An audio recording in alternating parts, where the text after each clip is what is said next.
Porque la palabra de Dios es pan de vida. Presentamos Ñande Yara Ñe'e, estudio bíblico con el Padre Víctor Luis Cabañas, sacerdote de la Arquidiócesis de la Santísima Asunción. Ordenado sacerdote en el año 1994. Doctor en Sagradas Escrituras de la Universidad Salesiana de Roma, Italia. Profesor de Teología en la Universidad Católica Nuestra Señora de la Asunción. El programa de hoy es presentado por Supermercado San Cayetano, su lugar de compras en Luque.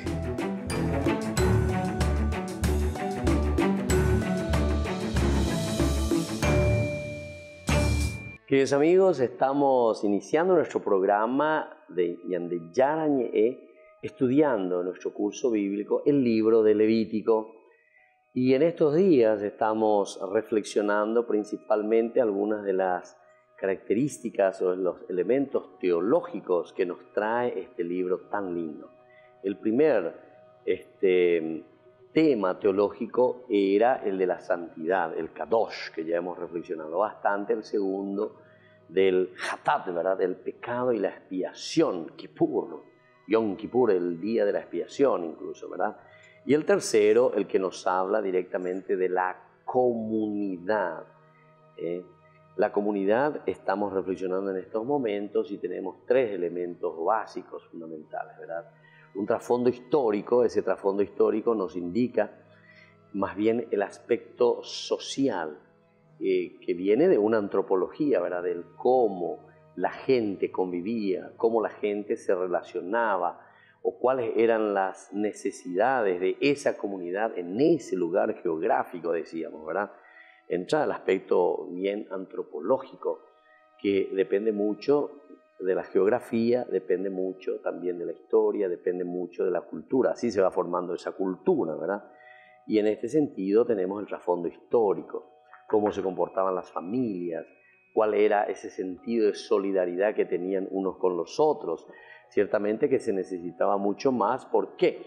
Y porque ellos estaban en una situación geográfica bastante difícil, un suelo árido, necesitaban del agua, necesitaban después de hacer sus caminos, sus viajes, necesitaban de ser acogidos por los demás, ¿verdad?, en sus carpas, en sus campamentos, en sus oasis, digamos así. Entonces, todo esto queda impregnado en cada uno de los códigos que tenemos de la Biblia.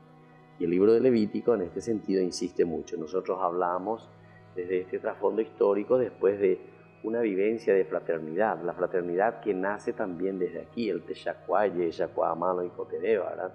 Y lo van uniendo del aspecto civil, o sea, del aspecto así antropológico también, lo van pasando a un aspecto religioso. Es decir, nosotros en nuestra misma definición de Biblia decíamos que es la experiencia que tiene el hombre, el pueblo, la realidad de esta gente, pero leyendo su propia vida ¿desde dónde? Desde Dios.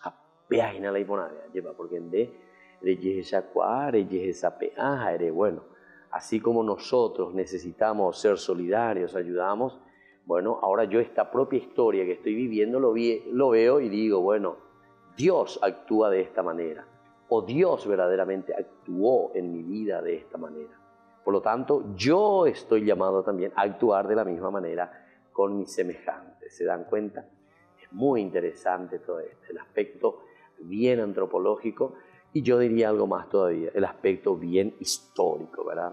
Por eso el trasfondo histórico que estábamos diciendo. Y el tercer elemento era la preocupación por los pobres. Aquí ya entramos en algo más concreto, en algo bien específico, el porqué, ¿verdad?, de la viuda, el porqué del huérfano, el porqué del pobre. Son los que necesitaban pero absolutamente casi todo, de esa comunidad que les ayudara, porque no se encontraban en comunidad, ya no tenían comunidad. Entonces esta gran comunidad era la responsable de ayudarles, ¿verdad? Y que ellos puedan seguir sobreviviendo sobre todo. Bueno, Seguimos ahora nosotros mirando otro de los elementos en la defensa de los obreros. Ahora, miremos un poco la defensa de los obreros, cómo se los defendía. Los pobres, los extranjeros. Está, ¿qué cosa? La alusión a todos aquellos que no pueden también defenderse. Hay entonces un grupo, ¿verdad?, de personas que necesitan el apoyo, necesitan la comunidad. El dinero del trabajador no debe ser retenido absolutamente, nadie puede retener. Yo no puedo retener tu salario, no puedo retener eso que te corresponde. No puedo cobrar intereses a los pobres por el préstamo. Imagínense, este era el ideal del judaísmo, no cobrar intereses. Mi dinero, si te presto, yo no te cobro ningún interés, o sea, me tenés que devolver después, pero sin ningún interés. Interesante. Después dice, la esclavitud entre los miembros del pueblo es prácticamente abolida entre los miembros del pueblo. Ciertamente que esto nosotros lo leemos y lo entendemos y los códigos están siempre entre nosotros, o sea, el aspecto de la fraternidad, y en dipetés, como decimos, o sea, dentro del judaísmo. Ahora, con las otras personas sí se podía cobrar, se podía ser usurero, en todo caso también, ¿verdad? Aunque esto después también se va a ir expandiendo y van a ir regulando también, o sea, no llegar a ser así, tan descarados con los demás. Otro, la esclavitud, ya dijimos, era prácticamente abolida. Luego ordena también dar un buen trato a quien se ha endeudado, al que se ha endeudado. ¿Cómo hacemos? Bueno, vamos a darle un buen trato, vamos a ayudarle, vamos a ver cómo podemos hacer que no vuelva a caer después también en otra deuda. Tenemos que ayudar, tenemos que ver, tenemos que insistir, tenemos que procurar. Las tierras son también inalienables. Este es uno de los elementos esenciales que encontramos casi en toda la Biblia y durante toda la historia. Esto fue también evolucionando, pero muy poco. Pero la tierra siempre es inalienable. Esto es del clan, esto es de la familia, esto no podemos perderlo. Esto nos corresponde a nosotros. El valor de la tierra era una de las cosas elementales y fundamentales. Y tienen que ser repartidas por igual entre familias. También las tierras deben ser repartidas por igual entre familias. Los tribunales de justicia y el comercio deben evitar los fraudes. Esto me parece que nos habla hoy también, ¿verdad? Para poner en práctica. Los tribunales de justicia, serían los palacios de justicia, ¿verdad? Y el comercio, las aduanas, etc., deben evitar fraudes. Bueno, aunque el sordo mudo no oiga las maldiciones de su semejante, sordo y mudo no oye, ni te puede replicar, no te puede decir nada porque no puede hablar, mudo. Y el ciego no vea el tropiezo que le ponen, ¿viste? Ellos tienen a Dios por defensor, dice el libro de Levítico. Aunque ellos entonces no puedan gritar, no pueden decir, o el ciego no puede ver que le están colocando tropiezos, zancadilla, como decimos nosotros. Sin embargo, estas personas muy necesitadas, los pobres, entonces, tienen nada más y nada menos que a Dios mismo por defensor. El defensor de los pobres es Dios, el defensor de los pobres es Dios. Es decir, en ellos se representa a todos los menos favorecidos de la sociedad. En ellos se representa a todos los menos favorecidos de la sociedad. Ofendidos por sus hermanos, pero defendidos por Dios. Qué linda que está esta expresión, ¿verdad? Todos estos se sienten ofendidos por sus hermanos, pero sin embargo, como su defensor es Dios, ellos tienen como defensor nada menos y nada más que a Dios mismo. Volvemos enseguida con más de Yarañé.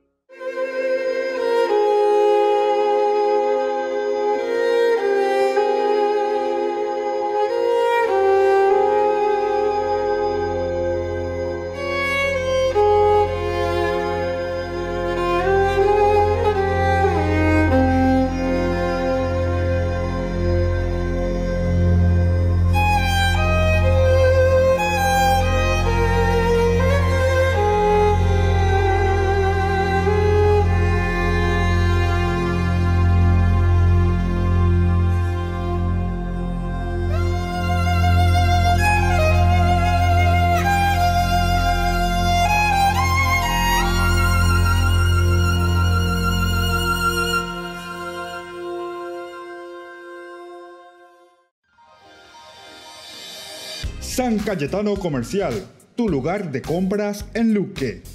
Carnes, panificados, frutas y verduras, ropería y muchas, pero muchas cosas más. Ventas al por mayor y menor. Encontranos en Facebook y dale me gusta para enterarte de las mejores ofertas. San Cayetano Comercial SRL.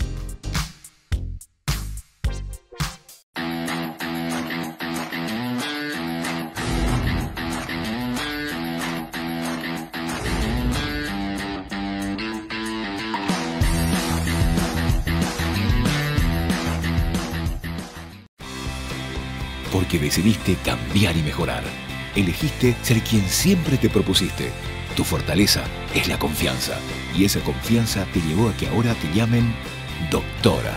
Transforma tus sueños en hechos. UPAP. Hacemos. Ayúdanos a sostener este espacio de evangelización. Depende de vos que esta evangelización siga a través de los medios de comunicación. Mensualmente podés abonar a esta cuenta bancaria y también a los giros Tigo. Recordá, este espacio es para vos. Muchas gracias por tu aporte. Fundación Ñande Yarañé presenta el estudio bíblico modular. Todos los lunes, estudio de temas bíblicos de 20 a 21 horas. Sábados, estudio de capítulos bíblicos de 8:30 a 9:30 horas. Animador, Padre Víctor Luis Cabañas, doctor en Biblia. Te esperamos en la Casa de las Hermanas Vicentinas, Jejuí 1059 Casi Colón. Para más información, comunicarse al 0981 50 50 36. Estudio Bíblico Modular Ñande Yarañé. Desde que la vida se abre camino, vivimos momentos que valen la pena recordar en el futuro. Y para nosotros, ese futuro se volvió presente. Y desde entonces, nos preocupamos de brindar el mejor de los servicios. Porque honrar la vida y la memoria es dar consuelo a quienes se quedan y dar paz a quienes se van. Porque al final, recordar es vivir. Futuro. Cementerio Parque.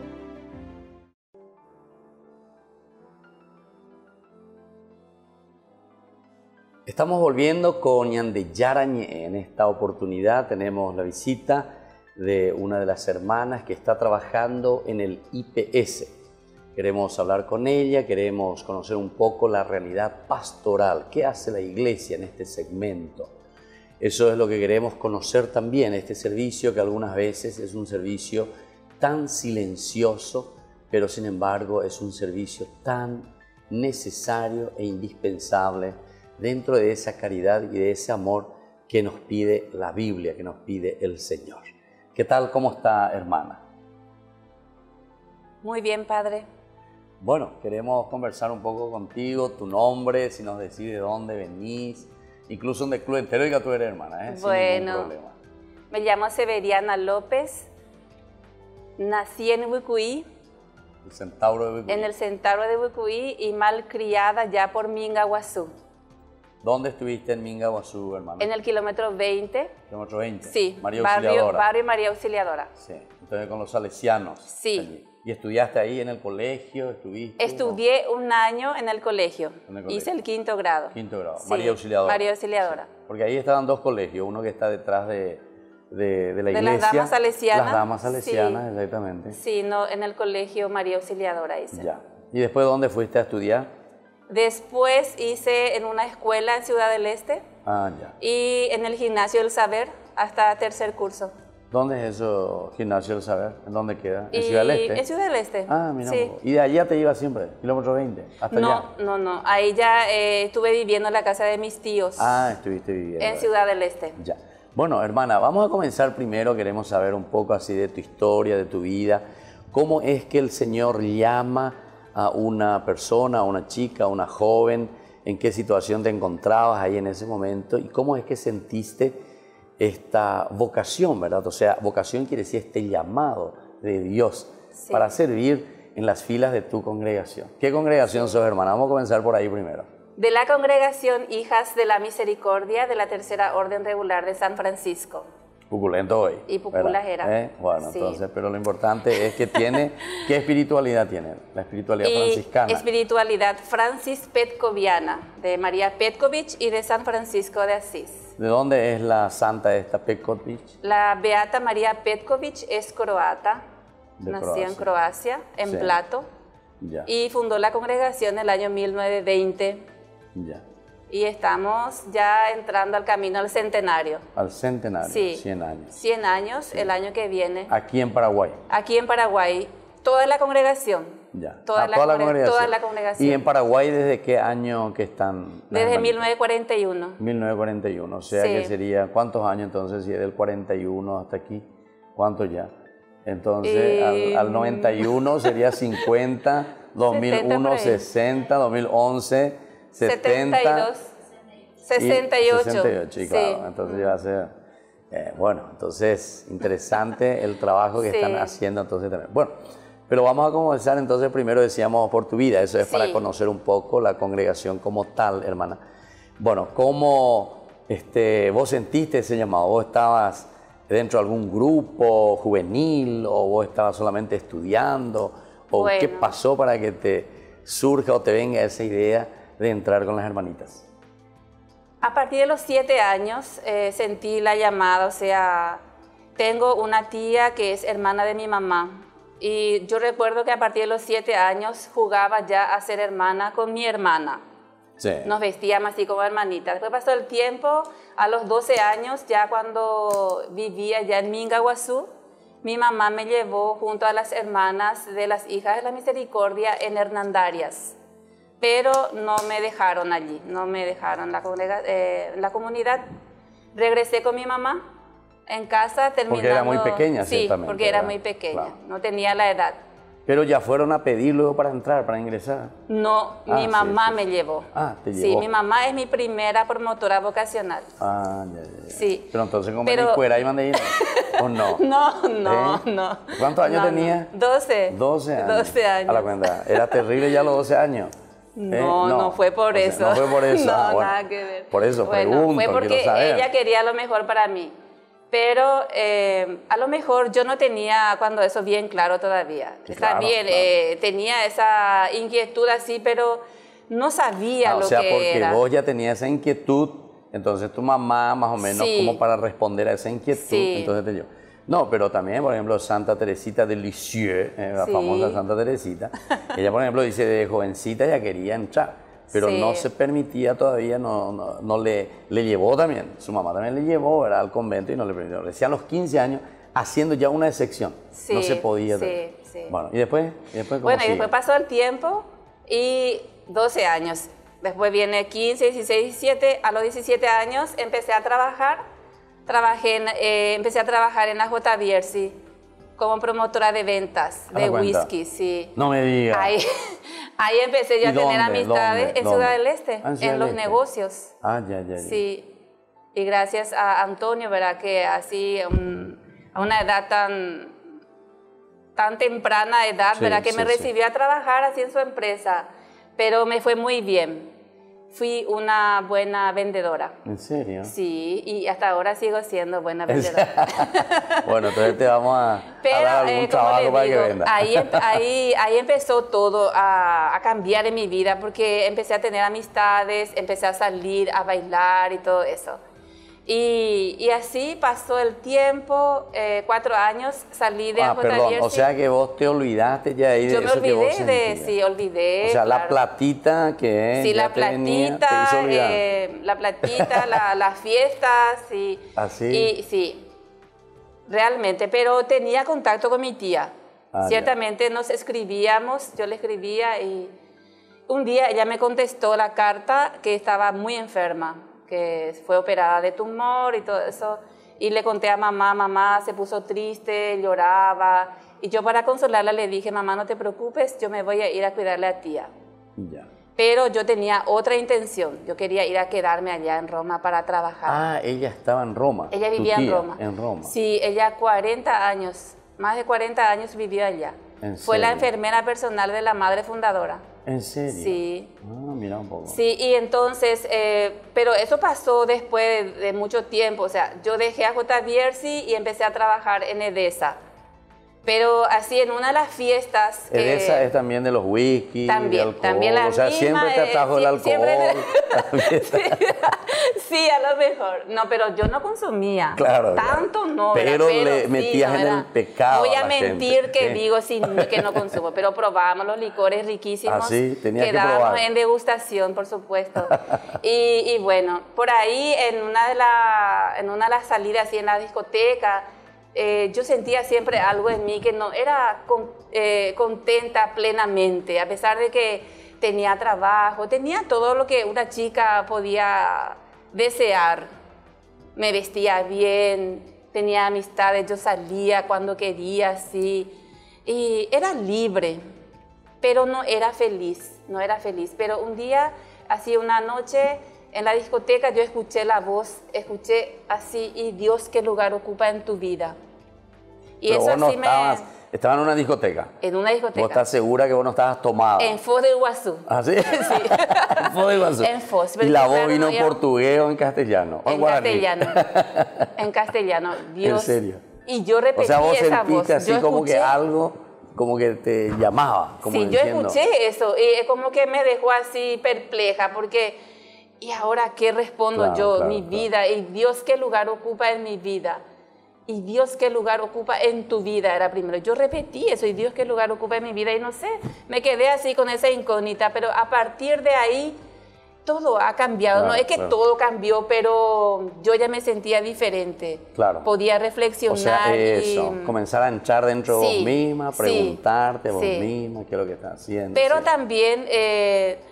también después de mi trabajo yo tenía una heladería Ah, ya. en mi barrio. Sí.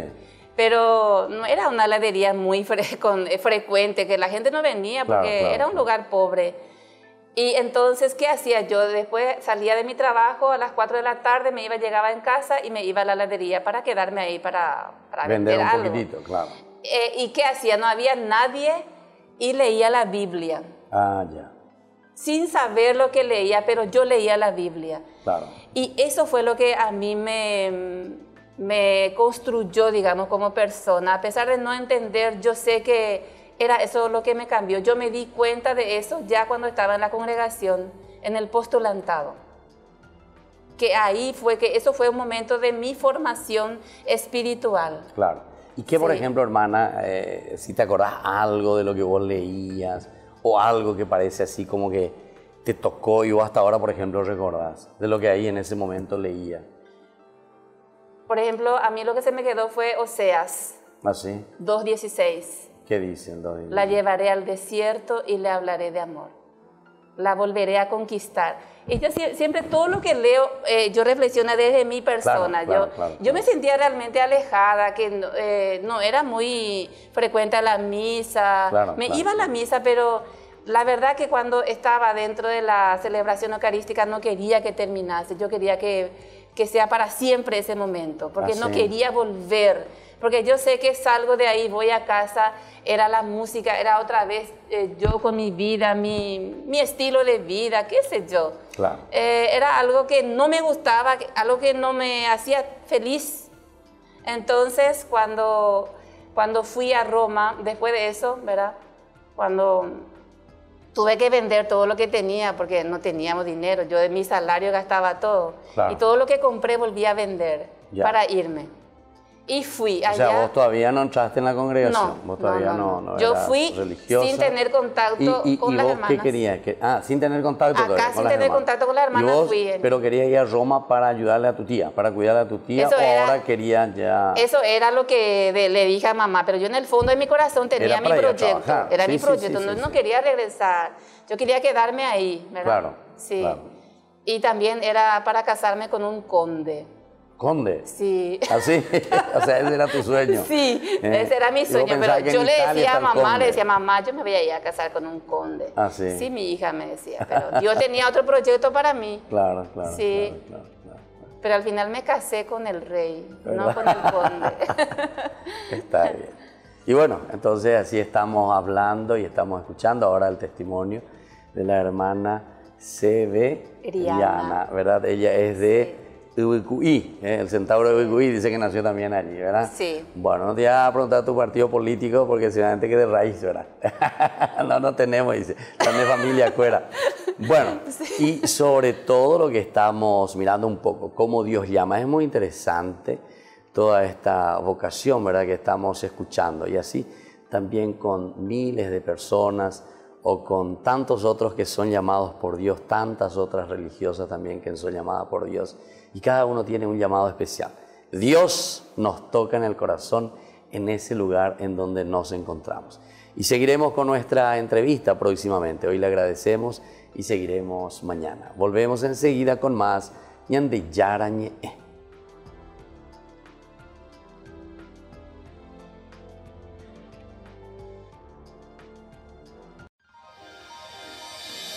San Cayetano Comercial, tu lugar de compras en Luque. Carnes, panificados, frutas y verduras, ropería y muchas, pero muchas cosas más. Ventas al por mayor y menor. Encontranos en Facebook y dale me gusta para enterarte de las mejores ofertas. San Cayetano Comercial SRL.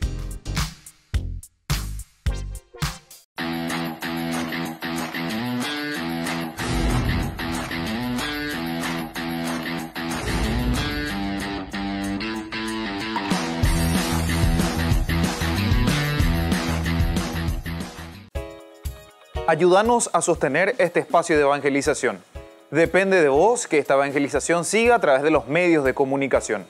Mensualmente podés abonar a esta cuenta bancaria y también a los giros Tigo. Recordá, este espacio es para vos. Muchas gracias por tu aporte. Fundación Ñande Yarañé presenta el estudio bíblico modular. Todos los lunes, estudio de temas bíblicos de 20 a 21 horas. Sábados, estudio de capítulos bíblicos de 8:30 a 9:30 horas. Animador, Padre Víctor Luis Cabañas, doctor en Biblia. Te esperamos en la Casa de las Hermanas Vicentinas, Jejuí 1059 Casi Colón. Para más información, comunicarse al 0981 50 50 36. Estudio Bíblico Modular Ñande Yarañé.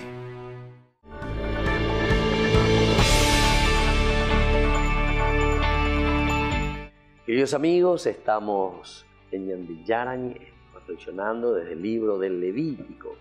Hablamos de los temas teológicos y en este momento estamos hablando de la preocupación que nos presenta el libro de Levítico sobre los pobres.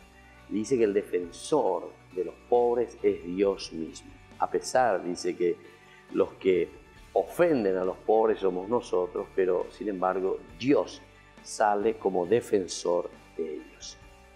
Ellos son los defendidos de Dios. En otras palabras, aunque la injusticia no se haga evidente en los tribunales, Dios está siempre presente para saldar las deudas cometidas por la injusticia de los hombres.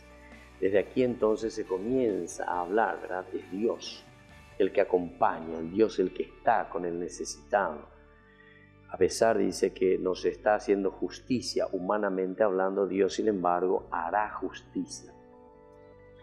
Esto es interesante porque también dentro de una reflexión filosófica, ¿verdad?, o también podemos decir dentro de una filosofía de la religión, estamos hablando entonces en una reflexión puramente humana, no entramos en una teología, también hay una tendencia en este sentido, ¿verdad?, de decir, bueno, ¿quién defiende al pobre?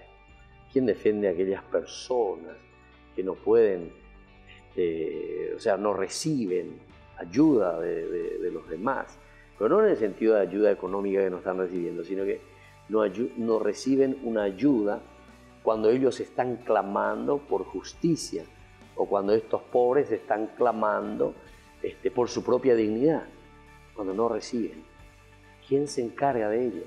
¿Quién le hará justicia, verdad? Es una pregunta que luego también se pasará al ámbito religioso, porque eso también lo encontramos en la Biblia, pero al 2x3, sobre todo en los Salmos también.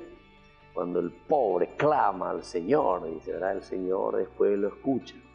A pesar de que el otro te abandone, a pesar de que el otro no te defienda, no te haga caso, sin embargo, yo estoy ahí para salir a tu favor, ¿verdad?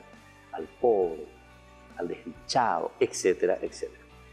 Esto es interesante porque también todo esto en el aspecto religioso, como en el aspecto filosófico, en cualquiera de los sistemas, ¿verdad?, de reflexión, siempre existen los procesos y existen los progresos también.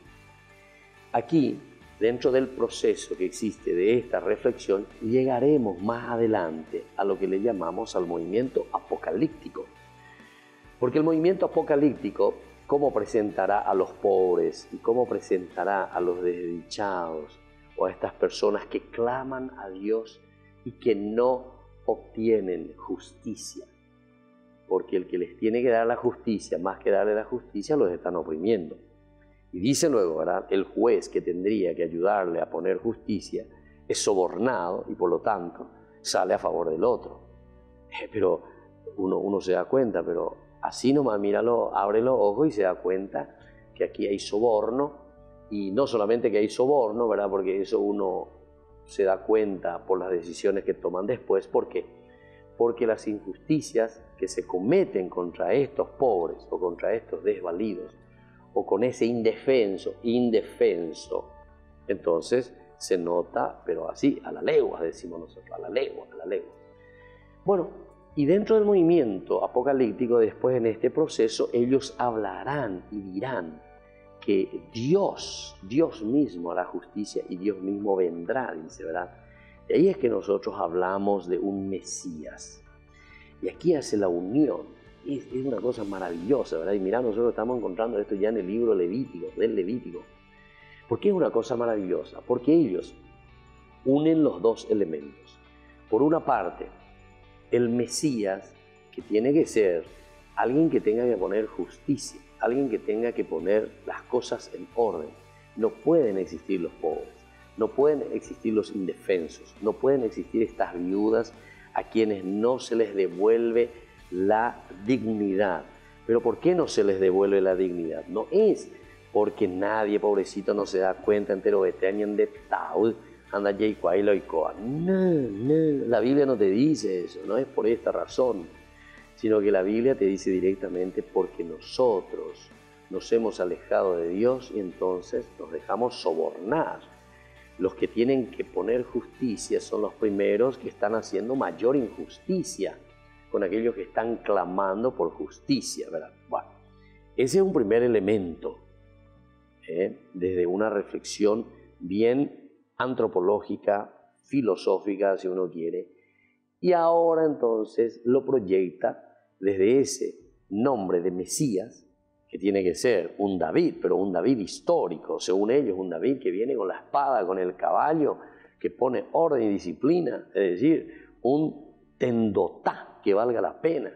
Sería como un Rodríguez de Francia, doctor Rodríguez de Francia, que viene y que le corta la mano al que está macaneando, ¿verdad? Bueno, eso sería un poco para hacer simplemente una comparación con nuestra, o una relectura, ¿verdad?, con nuestra cultura, con nuestra forma, con nuestra historia, ¿verdad?, para conocer un poco.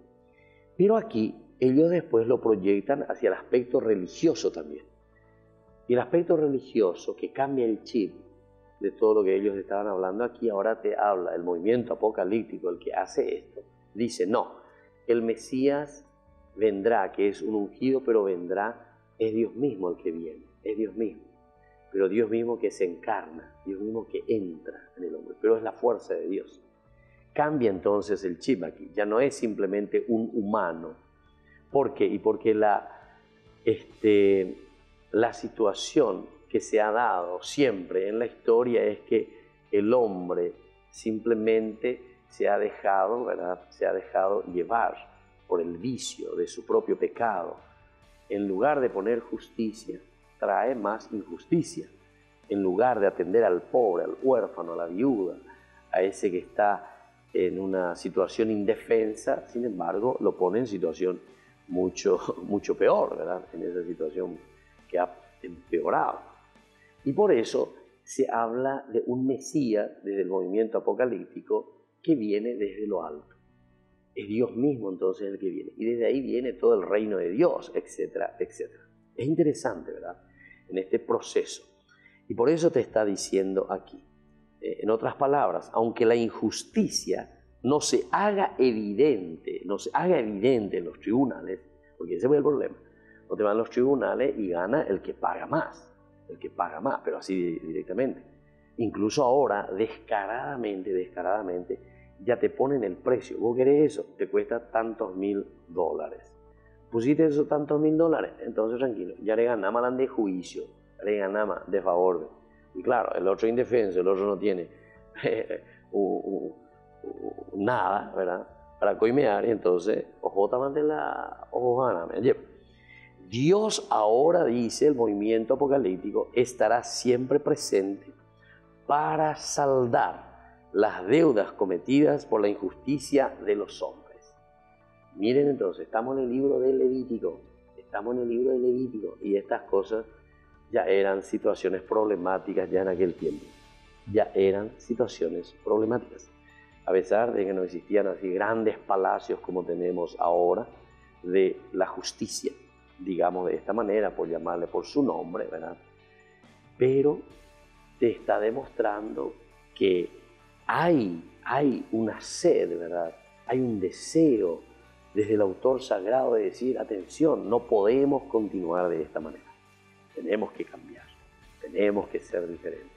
Tenemos que responder a aquello que Dios quiere de nosotros. ¿Qué es lo que Dios quiere de nosotros? Que se viva la justicia, que se le atienda verdaderamente al pobre, que se le atienda verdaderamente a aquel desdichado. Volvemos enseguida con más de Yarañere.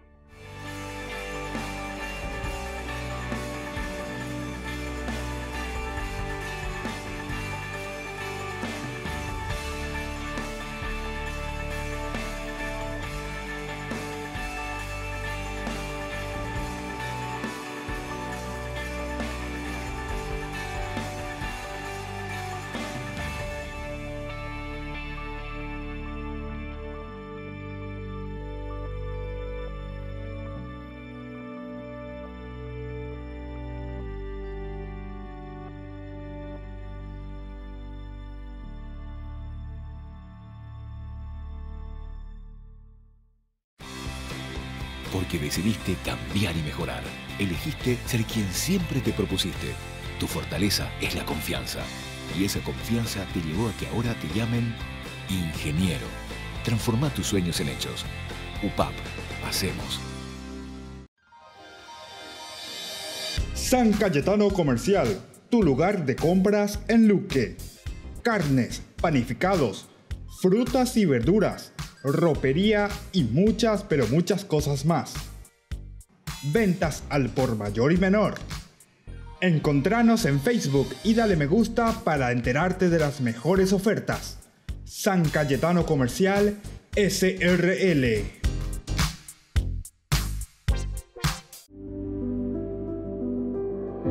Desde que la vida se abre camino, vivimos momentos que valen la pena recordar en el futuro. Y para nosotros, ese futuro se volvió presente.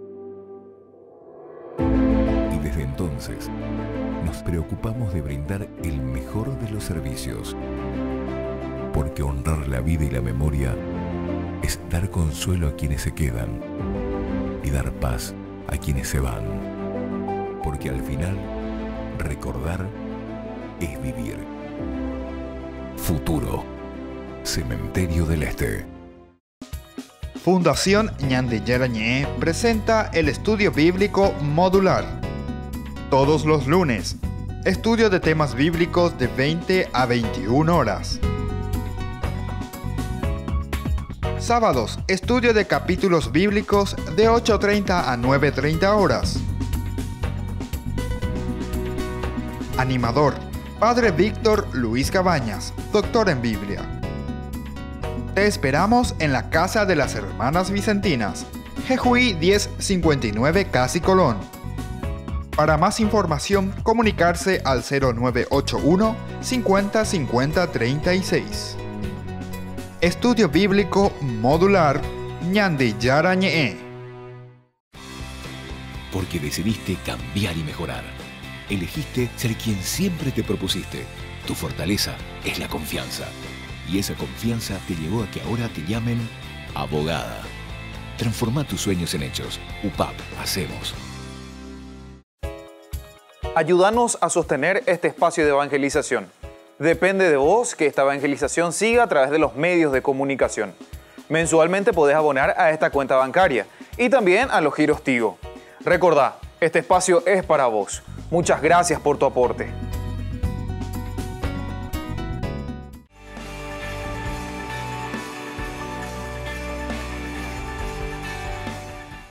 Seguimos con Ñande Yarañé. Nosotros estamos reflexionando el libro de Levítico. Ahora queremos continuar con nuestro texto. Vamos a recontinuar o recomenzar de nuevo desde el capítulo 8 del libro del Levítico.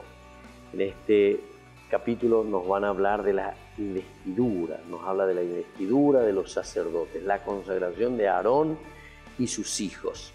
Es otro capítulo que inicia, nos ayuda también, ¿verdad?, a entender en qué consiste esta consagración, cómo se hace, cuál es la responsabilidad entonces también sacerdotal.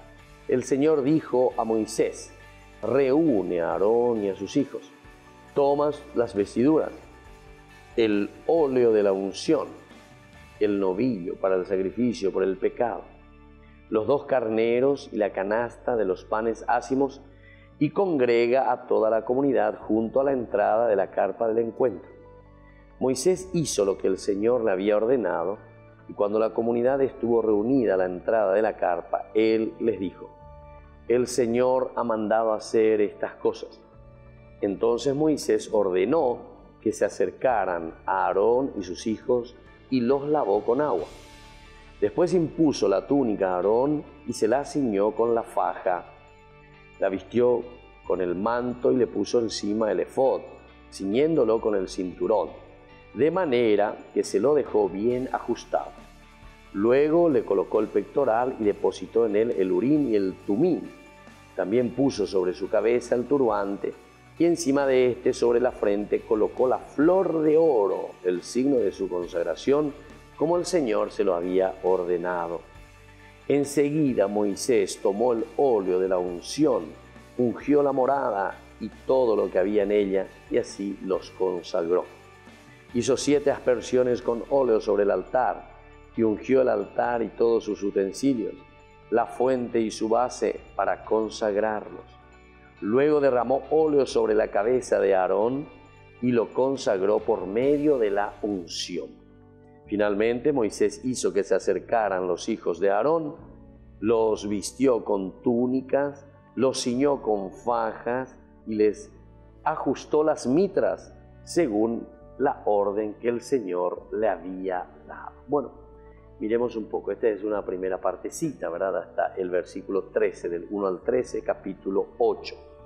Vamos a ver el significado profundo, todo, qué significa aquí dentro del libro de Levítico. Recuerden que estamos nosotros como en un folletito litúrgico, digamos así de una forma más sencilla, ¿verdad? Después de una situación por la que pasó el pueblo de Israel, capítulo 32, en que ellos se han desviado, se han equivocado. ¿Por qué? Y porque hicieron el becerro de oro. El autor sagrado les dice: esta no es la forma como nosotros tenemos que adorar a Dios. Y entonces como que presenta un folletito: esta es la forma, que sería el libro del Levítico. Esto es lo que tienen que leer, esto es lo que tienen que hacer. Esta es la forma correcta de acercarnos a Dios. Y por eso ahora primero nos presenta la consagración de Aarón y de sus hijos, ¿verdad? La investidura. ¿Quiénes serán entonces los responsables? ¿Quiénes son los que tienen que ir al frente, ¿verdad?, de la comunidad para realizar estos sacrificios, estas ofrendas, estos holocaustos?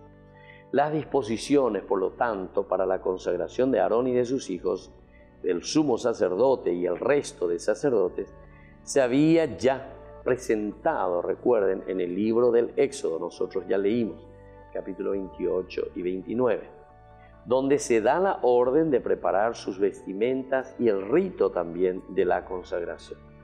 Los dos elementos se ponen, y aquí de nuevo vuelven a aparecer, casi es como una repetición, ¿verdad?, con algunos elementos más o con algunos elementos menos. Ahora, el estudio de la antropología cultural, hablamos ya en otro momento de esa antropología, o sea, del aspecto bien humano, del aspecto nuestro, sin introducir aún el aspecto religioso, ha ubicado esta consagración como un rito de pasaje, pues al igual que se pasa de la niñez a la adultez, de la soltería al estado matrimonial, se pasa también de lo laico al orden sacerdotal. De lo laico al orden sacerdotal. Entonces esto desde un aspecto bien antropológico, eso de la antropología cultural.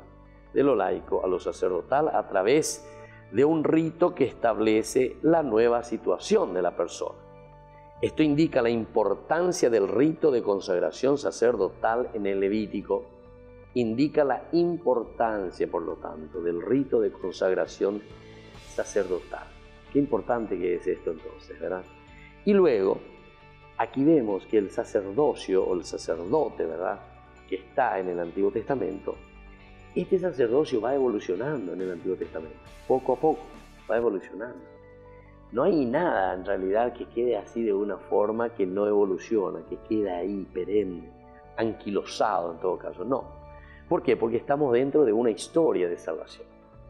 Y también al mismo tiempo la respuesta de Dios es al hombre actual. Ciertamente se inspira y ciertamente se fortalece desde ese mensaje principal que Dios quiere transmitir y nos transmite, ¿verdad? Transmite a su pueblo. Pero siempre hay un elemento esencial que es el ir adaptándose, ir hablando al hombre actual. Entonces va evolucionando de un sacerdocio que era familiar al inicio, luego llega a ser la función de una familia sacerdotal levita, por elección y consagración de Dios mismo, por elección y consagración de Dios. A partir del siglo V antes de Cristo, solamente el sumo sacerdote y no el resto de sacerdotes es instituido en su función al ser ungido y revestido con sus vestimentas sacerdotales, solamente el sumo sacerdote y no el resto de sacerdotes. En el siglo XV entonces no hay consagración de los otros sacerdotes, solo del sumo sacerdote. Ahora, el papel fundamental es el servicio del culto y de la palabra. El papel fundamental, el servicio del culto y de la palabra. Esto ya nos está diciendo que es una cosa tardía. Esto nos está diciendo que aparece posteriormente. ¿Se acuerdan que nosotros hicimos una buena distinción, pero vuelvo a repetir simplemente porque siempre la repetición nos ayuda? Pero hasta la destrucción del primer templo, es decir, en el 586, todo ese periodo que va desde Salomón, desde el 940, 930 para abajo, ¿verdad?, hasta llegar hasta el 586, a este periodo se le llama el periodo del primer templo. La centralidad era la oferta, o sea, era el centro era el templo. Y luego, después de la destrucción, cuando ellos van al exilio, ahí recién aparece la sinagoga, es decir, la centralidad ahí será la Torá, será la palabra. Volvemos enseguida con más Ñande Charañe.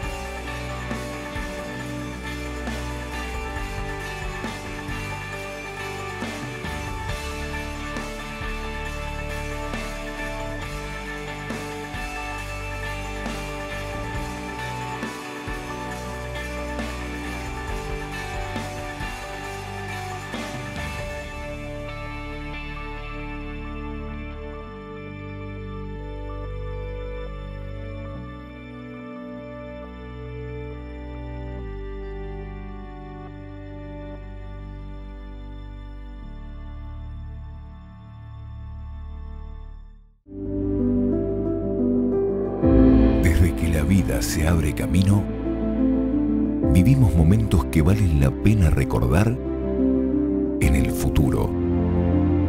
Y para nosotros, ese futuro se volvió presente. Y desde entonces, nos preocupamos de brindar el mejor de los servicios. Porque honrar la vida y la memoria es dar consuelo a quienes se quedan y dar paz a quienes se van. Porque al final, recordar es vivir. Futuro. Cementerio del Este.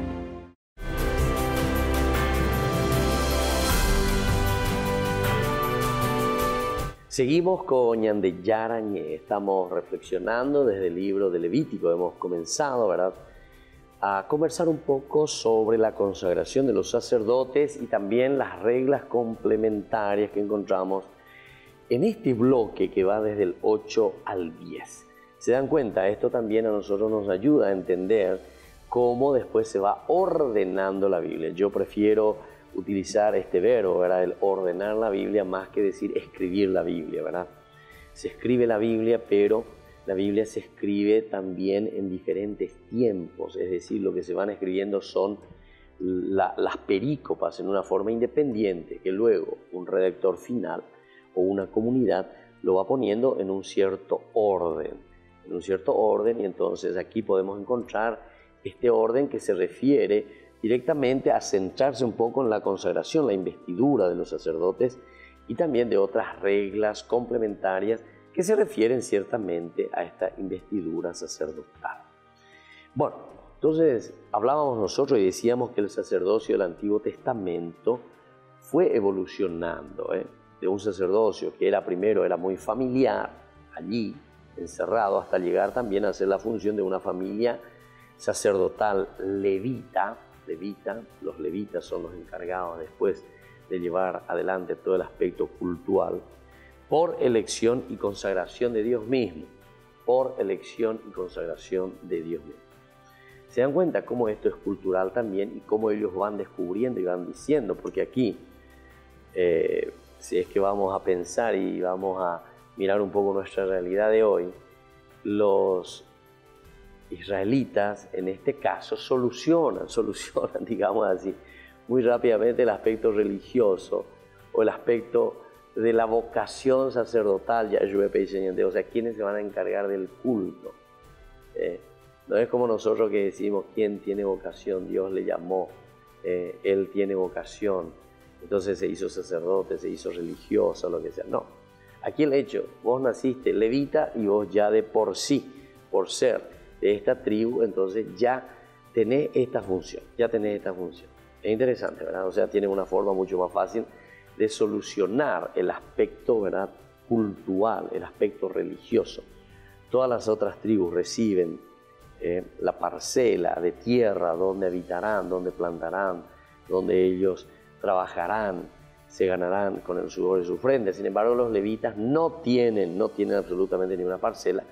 Ellos se van a dedicar exclusivamente al templo, al culto, pero son los otros los encargados de dar el diezmo en ese sentido, ¿verdad?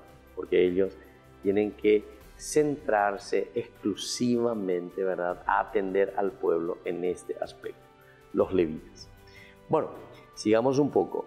Decíamos que a partir del siglo V, solamente el sumo sacerdote y no el resto de sacerdotes es instituido en su función al ser ungido y revestido con sus vestiduras sacerdotales.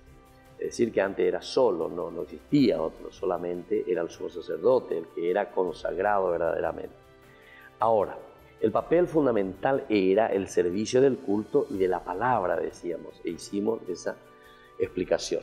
El culto, o sea, el templo que era centro, sobre todo durante el primer templo, el templo de Salomón, hasta su destrucción en el 586 con Nabucodonosor. Luego vendrá esta segunda partecita, cuando ellos van al exilio, donde comienza a desarrollarse con más fuerza lo de la sinagoga, es decir, la centralidad de la palabra. Y esto es lindo para nosotros saberlo, porque el cristianismo, nosotros nos centramos en dos aspectos. Por ejemplo, una misa. ¿En qué consiste la misa? La misa sería el aspecto aquí de la palabra. El aspecto, primera parte, ¿verdad? La liturgia de la palabra luego se llama. Donde escuchamos la palabra de Dios, reflexionamos la homilía, etcétera, etcétera. Y eso termina con la presentación de las ofrendas. El momento en que hace la presentación de las ofrendas comienza la segunda parte de la misa, el ofertorio, que representa o se centra en lo que se hacía con el sacrificio del templo. Porque lo que se está haciendo no es una mesa, lo que está ahí en el templo, en la misa. No es una mesa, ese es un altar donde se ofrece el sacrificio. Solamente que ahora, ¿verdad? En el Nuevo Testamento, el sacrificio no es más un buey, o no es más una ovejita, o no es más una palomita, sino que ahí es nada más y nada menos que el cuerpo y la sangre de Cristo, o sea, la vida de Cristo mismo que se ofrece. Pero siempre traemos los dos aspectos del Antiguo Testamento. No se hace ninguna separación, es una continuidad del aspecto sacrificial y del aspecto también sinagogal, es decir, como centro la palabra de Dios. El papel fundamental es el servicio del culto y de la palabra. Los sacerdotes son mediadores entre Dios y los hombres, presentando la ofrenda a Dios, llevando a cabo los sacrificios, los ritos de purificación y las bendiciones. Esta es la función entonces. Y a ellos, es decir, a los sacerdotes, les corresponde proclamar la Torá, la ley de Dios, interpelarla e instruir a los fieles. Instruir a los fieles. Todos estos aspectos son espectaculares porque esta es la continuidad de lo que nosotros hoy le llamamos la misa, la celebración. Ciertamente que los elementos fundamentales permanecen en una evolución o en un proceso litúrgico. Ciertamente que las cosas también se van agregando cosas pero lo esencial de lo que nosotros podemos encontrar en el libro de Levítico encontramos en una celebración eucarística. Esto es interesante. Miren, por ejemplo, le corresponde proclamar la Torá. Al sacerdote le corresponde proclamar el Evangelio, la Torá. La ley de Dios, leer la ley de Dios, leer la Biblia, leer la palabra de Dios. Interpretar, el sacerdote tiene que hacer. Interpretar, estudiar, entender, proponer al pueblo. Instruir a los fieles, es decir, la homilía. Bueno, o sea, se dan cuenta, son elementos pero espectaculares, fundamentales. ¿Desde dónde? Desde la Torá. Y después entonces sabemos que de por sí el sacerdocio siempre, o el sacerdote era el que ofrecía el holocausto, o sea, sobre el altar. Es lo que viene a continuación, la misa, el pan y el vino, pero eso ya leído y entendido desde el Nuevo Testamento. Bueno, todos estos elementos son tan enriquecedores para nosotros.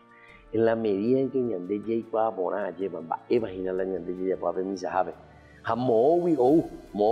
porque esto está viniendo del Antiguo Testamento. Yo insisto mucho, ¿verdad? Porque algunas personas dicen no, solamente tenemos que leer el Nuevo Testamento porque Jesús ahora sí, Jesús es el centro, todo lo que uno quiera. Pero para que nosotros podamos entender incluso a Jesús, que Jesús es el Mesías, tenemos que entender el Antiguo Testamento, es decir, las raíces.